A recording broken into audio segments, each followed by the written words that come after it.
For today's video, itutur ko kayo dito sa Sea Sky Resort, Siargao.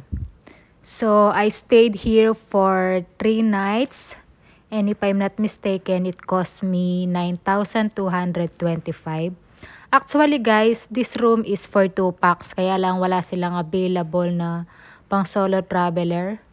Kaya, no choice. Ito na yung binook ko.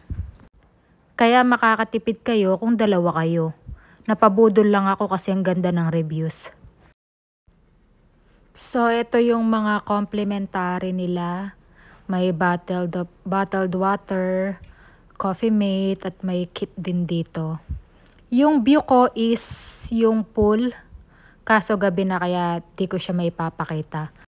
By the way, ito yung favorite area ko. Kasi yung CR nila nangangain ng tanga. At may mirror, selfie ulit sila dito. Yun ang maganda para sa mga girls like me, diba? Pack. Oh, yan. Pack. Sulit naman siya, I think. Okay? Ito yung free breakfast, 6 AM to 10 AM. Marami naman silang choices like danggit, longganisa, chicken, apretada, lagat, chapsuy, pansit, syempre fried rice, at meron din silang mga sandwiches. Oh my gosh, ang hirap na naka-brace. Sandwich. Clubhouse na nga lang. Sa next clip pala ng video ko habang kumakain, hindi ko alam kung obvious ba o mukha akong nasasarapan, pero for me, 6 out of 10 yung food.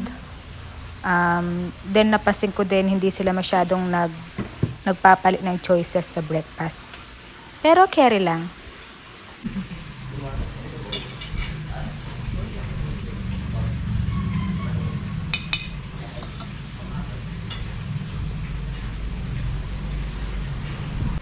Yung nagustuhan ko sa resort na to, super clean ng area. Parang kahit saan ka magpunta ang linis-linis. Kaya 10 out of 10 yung cleanliness.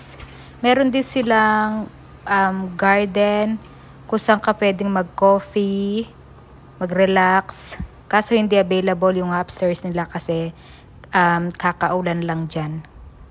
Slippery. Bawal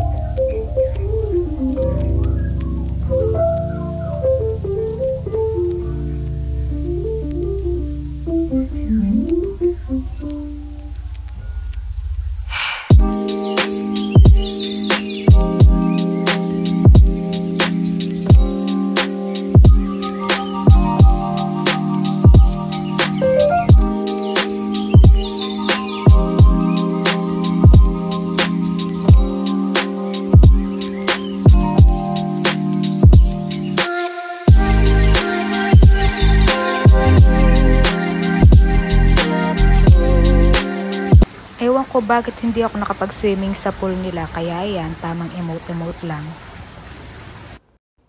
3 to 5 minutes walk lang pala siya papunta sa mga restaurant and club, kaya di mo na kailangan mag-tricycle pa na mang-i-scam sa'yo.